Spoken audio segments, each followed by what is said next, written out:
Well, that is the new single from the Boston-based band The Collect Pond. Lightbreaker, off the album of the same name, is now out. Hello and welcome into the remix. I'm Brianna Pitts. The band sat down with our Paula Eben to discuss their sound, upcoming tour, and more. We're joined by members of the band The Collect Pond, and their music is a blend of post-punk, synthwave, folk, and a few other influences. And the members are Danny Moffat, Roger Marinan, did I pronounce that correctly? And Ben Bonadies? Bonadies. And Rob Carrington couldn't be here, but thank you all for being here. Tell us about your sound, your music, and how you came together. Yeah, so the sound is mostly defined by New Zealand jangle pop rock, which is where I started playing in bands and doing indie stuff. And that's big part of that sound is post-punk in the Flying Nun scene, which also influenced a lot of 90s alternative bands like the Lemonheads, Pixies, Sebado, Guided by Voices. Both of you went to BU. That's right. Did you know each other there, or did you meet after? No, we met really through Alston Pudding. Yeah, so we all met through this music blog that we write for, called Alston Pudding, covering the local music scene and going to shows and being a part of the local music community. And Dan was the glue who stitched us all together. So it's interesting you mentioned New Zealand. You went and lived there for 3 years. Yeah. What is it about the New Zealand culture that gives it such a unique sound? We mentioned Lorde is probably the most famous current pop star from New Zealand. But what did you learn there that you brought back to the band? I mean, rock never died there. That's interesting. It's always been really popular. Yes. It's always been one of the most popular genres where I feel like it's dipped in the United States. And so people have been still like pushing it, striving to reinvent it. And you get bands that have kind of carried over the last heyday of rock music, which would have been the 90s, and they've kept it evolving over there. Yeah. What do you think when Danny came back and he had all this New Zealand influence in the sound? Did you really embrace it, or how did it speak to you? I remember being at the first show that Dan played when things started opening up and really loving it. And it wasn't like, it was a week later when Dan was like, "Hey, I need a bassist. Would you play?" And I was like, "Yeah, I'm in." I think the songs really resonated with me. Yeah, I mean, where I was coming from, there was nothing I'd heard quite like what Dan was doing. It was way too fun. Boston music tends to be a little bit dour and grimy. Yeah. And Dan had a real sense of like playfulness and lightness. We like to drink coffee and cry and sing songs in the rain. Right? Lightness is not often the word. I don't think you have to be dark to be authentic. Oh, I love that. So your album is called Lightbreaker. You have a single by the same name. What do you want people to appreciate about this album? That it's eclectic and that it's a great playthrough all the way. So there's alt country with the song Disassociating. There's, post-punk with Lightbreaker, the single off and then there's, a great acoustic song, Whispers. It's a lot of things going on. Yeah. Is it hard these days? I mean, most artists are releasing singles on Spotify. Is it hard to get someone to listen to a whole album, do you think? Or do you think that your age group is trying to influence that and bring it back? Well, you can get the album in people's hands really easily with streaming. So that's one way that it's gotten easier. But one way that's gotten harder is that there's so much content these days, it's hard to break through the noise. So everybody's releasing single. But I think that the way I listen to music, and I think a lot of people still listen to music this way, is people fall in love with bands that really mean a lot to them. And then they'll stream all their stuff. And they'll go through the whole album, all their catalog, and I hope that we can be that for some. They kind of become obsessed. Yeah. How do you break through? So many of the Gen Zers, is that we're on at this point? They're on Spotify, they're kind of bopping around. How do you get that kind of attention for a whole album? Immediacy. Short songs. Yeah. We've got a few of those. Hits. It's true. Hits, Yeah, we're 10 songs in 21 minutes. That's pretty good. It's pretty short. Yeah, it's pretty under the radar. And Danny, I know you have the spinal condition, spina bifida. How has that influenced the way you approach music, performing, the way you write? Yeah, so I was born with spina bifida, which is a disease where my spine didn't really form very well, and so I've lived with chronic pain that's gotten more progressive as I've gotten older. And I've always, wanted to make music, and it's kind of a reminder that, like, something could happen, I don't know, where I might not be able to physically make music sooner than I'd like to, So it pushes me to, finish it now, get music out now. And also it kind of kept me off playing, like, football and contact sports. So I had to get into something else. You focused on music. Yeah. Sedentary activities. But again, that speaks to the immediacy that you referred to, right? That kind of message that you have to do things now, and music always. Yeah. And that to young people. Yeah, and it made my left arm, like, I have to play guitar in kind of like a different way, which I think brings out different chords than people usually do. I play with my thumb a lot. Interesting. Instead of barring all the way. So I get a lot of voicings up high. So it's kind of like my thumb is my left hand in piano, and my fingers are like my right hand. So you're starting a tour. You're beginning in Medford. How can fans see you, reach you, access the album? What do you want them to know? Yeah, we're going to play at Deep Cuts. It's a great venue. It's a new venue. It's on October 9th. And we're going to be at Pianos in New York, in Manhattan, on the 10th. And we're going to be playing Philly Porch Fest. They have a Porch Fest, too. Yeah, that's really right. popular here in Just like Somerville. Austin, Brighton, right? Yeah. So that's going to be on the 12th. And coming from the Philippines, ending up in Boston, New England, this music scene must be so exciting. It's surreal. Pretty wild to think that we're going to multiple cities next week to play music for people, and it's pretty exciting. That's awesome. Well, the band is the Collect Pond. The album is Lightbreaker, and thanks so much for taking the time to come in and speak with us. And you can look for it. Thanks for joining us, and good luck. Thanks, Paul. Thank you very much. He made a name for himself on How I Met Your Mother, playing the lovable Marshall Erickson. And years later, Jason Segel is going for a more dramatic role in Shrinking. Segel sat down with us to discuss the role and some of his other memorable moments. It's rough to realize your kid knows how fragile you are. In the Apple Plus show Shrinking, Jason Segel plays a therapist grieving the death of his wife. If you don't truly deal with your past, it's gonna come back for you.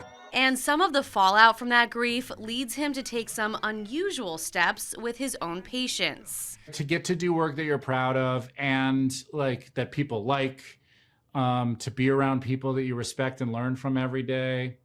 It's really not lip service. I feel like as lucky as I've ever felt in my life and career. The show boasts a robust cast, including Harrison Ford. My job is just to let everybody shine,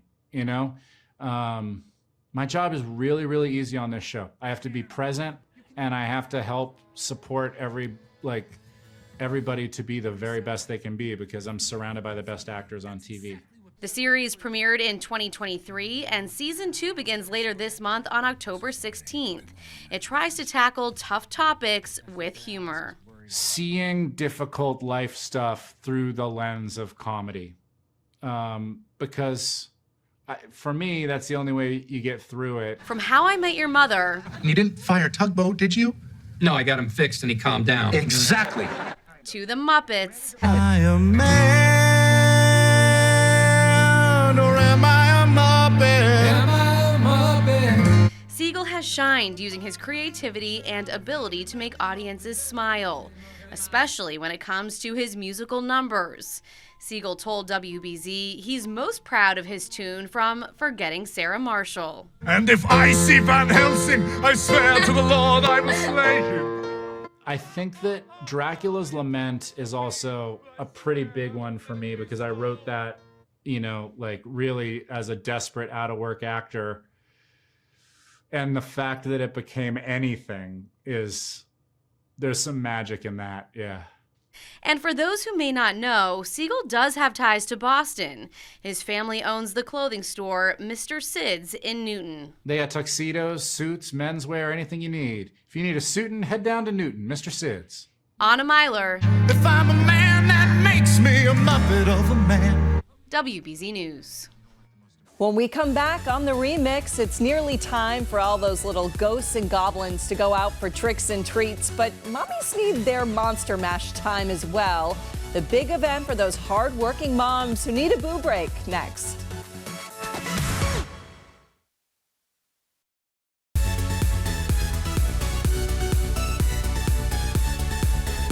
Well, the season of Halloween is upon us, and all the kids want to get dressed up for tricks and treats. But what about moms who are hoping to relax during this stressful time? Mommy's Night Out is a chance to leave the little monsters at home and celebrate spooky season with some fellow moms.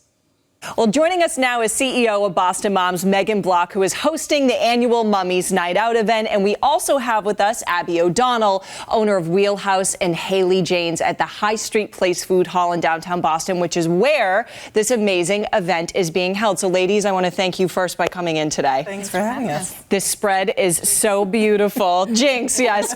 Meg, I want to start with you because Halloween is really so often, it's all about the kids, and the mental load falls on us, right, as the mom, to plan the costumes, to plan the night. Shout out to any dads who do that. But most often it's mom. So you've kind of created this event where mom gets to celebrate Halloween. Yeah, so at Boston Moms, we're all about serving mom. So we're doing things that serve her specifically. And Halloween is one of those holidays that mom doesn't get to really have as much fun. I mean, it's great to dress up the family and have the themed costumes or whatever, but we said we are going to hold a Mummies Night Out, and this is one of our most popular events. People go wild for it, and it's for a good reason. It's so fun. We say, grab your ghouls and leave your little monsters at home. We are having a night of entertainment, great food, photo opportunities, boutique shopping, all of this stuff, and we're doing it at High Street Place. There's a couple of really cool things I saw too, like tarot card readings. Yep, we include everything in the ticket prices. We want moms to come, and if you are not somebody who's, you know, going to be on the dance floor with DJ Valentina, who's incredible, then maybe you want to sit for a tarot card reading, or maybe you want to, we have a color analysis. My friend Allie is coming to do color analysis, so you can see like what your colors are.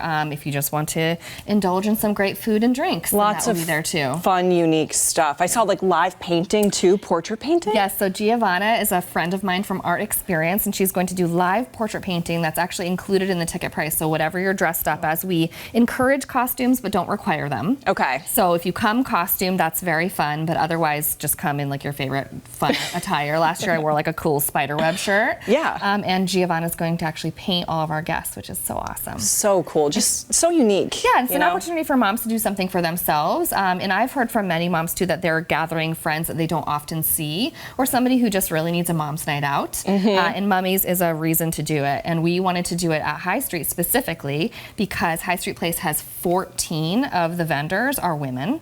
Incredible. And most of them are moms. Why was that so important to you to make sure that you highlight that? As I didn't even know that. I think, so this is like my favorite thing about High Street Place, outside of the food being absolutely incredible and the vibes immaculate. I always want to be lifting up what women are doing and what moms are doing, and the fact that so many of the stalls are women run is just huge to us. We've actually had an opportunity to interview many of the female operators there before, and we're like, this is a perfect place to bring Mummies Night Out. Totally, and Abby, you're one of those female business owners I am in that incredible group. Yeah. Haley Janes, and then what is the other? And Wheelhouse. And Wheelhouse, So and you Haley- brought food today from both of them. Walk us through what's going to be here. Yeah, so Haley Janes, I brought my favorite chicken sandwich, which is the Ricky Bobby, because we make the pimento cheese in-house. The Ricky Bobby. Well, yeah. I love that. Say less, yeah. I love that. I'm sold. And then the cornbread, very fall, but everybody's obsessed with the cornbread. And we make our own honey butter. And then the Wheelhouse burger, our classic, sweet potato fries. And then the street corn pasta salad, which is, again, one of my favorites. We're doing the Frankenstein shake. Oh, okay. Halloweeny. I feel like I want to try a sip of this. You can keep going. It's very minty. And then the rest of the stuff we brought over from the bakery there, Noble Costella. And they have like a nice apple cider. Oh, yes. And then a lot of pumpkin themed. What's and happening these over are here? We have to talk about These are very, I'm very excited about these. Our blood bags. Just a little fun twist on Halloween. We do Capri Funs normally, and then we just did a fun twist for these ladies tonight. Oh my goodness! So your just, drink looks like you've been to the hospital. Right. I love that. So in case you fall and start bleeding, you can replenish. You can replenish right away. What is it like for you to be a part of that amazing crew and be in that space? Oh, it's amazing. With so many other women. Very different from anything I've ever done. Even when I first signed on, it was like all men.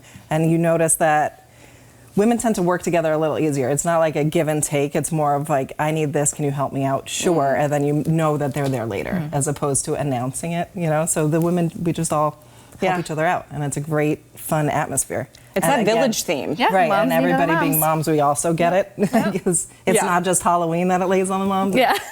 every day that leads to the phones. I like to joke with my husband that kids always, their first word is dad, and then they somehow forget it. Yeah. Once they learn the word mom. Yeah, and then it's just mom and it's only mom. Yeah. Right? Yeah. Well, this event looks amazing. It smells amazing right now. And by the way, if you haven't picked up on the theme, just kind of to get an idea maybe for costumes, you're going with the dark monarch, yes, right? We're doing like moody, lots of monarchs. We have an incredible balloon installation coming from Wow Loons. It's gonna be awesome.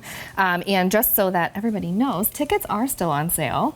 Perfect. We do still have tickets, and your ticket includes a drink of your choice and bites of all of this delicious food and other options from High Street Place too. So fun. So you get to try a little bit of everything. So again, this event is happening October 19th from 7 to 10 over at High Street Place. Where can people get those tickets? On bostonmoms.com, and I suggest they get them soon before they're gone. Get them soon. I cannot wait. It's going to be so much fun. Megan and Abby, thank you so much for coming in. Thanks for having us. And coming up, she is the most decorated gymnast of all time, and she's in Boston this weekend, where you can see Simone Biles and cheer her on in person next.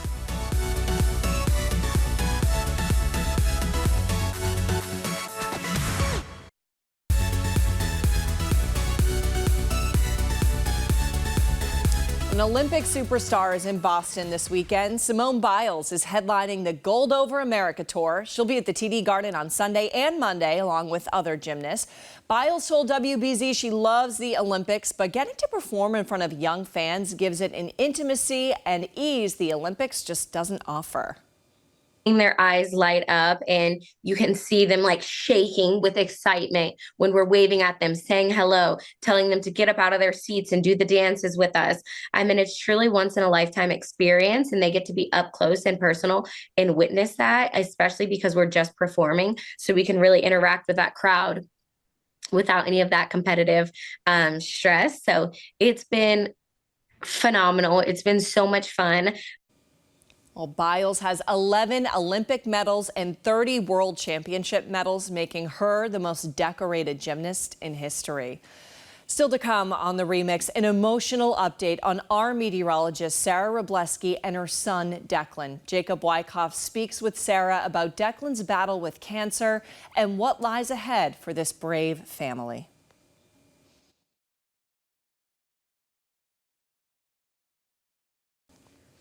We end the ReMix on a serious note. We are sharing an update on our beloved colleague, Sarah Wroblewski, and her son, Declan, who is battling brain cancer. Jacob Wyckoff checks in 1 year after his diagnosis and looks at the road ahead.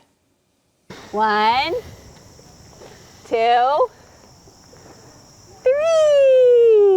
Whee! Oh, I love to see that smile. Despite every challenge Declan Lyons has faced, again, that smile gives me hope every day. the gift of his smile remains. Are you gonna drive this car? Beep, beep. This 4-year-old and son of meteorologist Sarah Wroblewski has been battling brain cancer since last September. Sarah, how are you? I mean, day by day. Sure. That's such a loaded question. Of course. You know, I'm happy that the hardest treatment is over, but I'm sad that we're still in treatment. But he's crushing it, so I'm hopeful.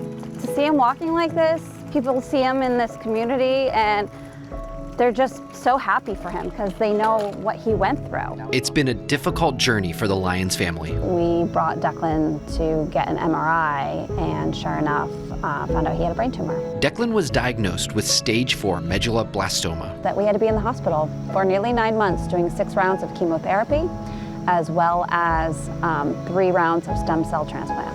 With the chemotherapy regimen that he was in, he ended up getting some brain damage. Declan lost some of his hearing and lost some of the use of his vocal cords. He also has some mobility issues and intense mood swings, but through it all... So now we are working with a different kid than we had 13 months ago. He's persevering. Persevering in no small part because of the love and devotion of his parents and siblings. But the fight isn't done just yet. But our team also believes that this kind of cancer, it comes back. In fact, his type of cancer with the gene that amplifies tumor growth which they don't know how to shut off, that puts them in a very low percentage of survival. So Declan is now in a clinical trial, making frequent visits to the Jimmy Fund in Boston and Hasbro Children's in Providence. I'd say he's thriving, and he's going to. He's gonna kick cancer's butt. I hope so. We miss you. I miss work, and everyone asks, are you coming back? What's your deal? And just like I've gone the last 13 months, I'm going day by day. I still have a passion for weather. I can't imagine not going back to forecasting, but I also do see a purpose. He's my #1 priority, and I'm giving everything I have to him and my family. Don't cry. Don't make me cry. It's hard, I know. I miss you guys. How about this? There we go. Well, as Sarah continues to care for her son, she will be taking a step away from forecasting for the time being, but she does hope to return to her WBZ family eventually. Until then, our hearts will be with Sarah, Declan, and her family. Take care and have a good weekend.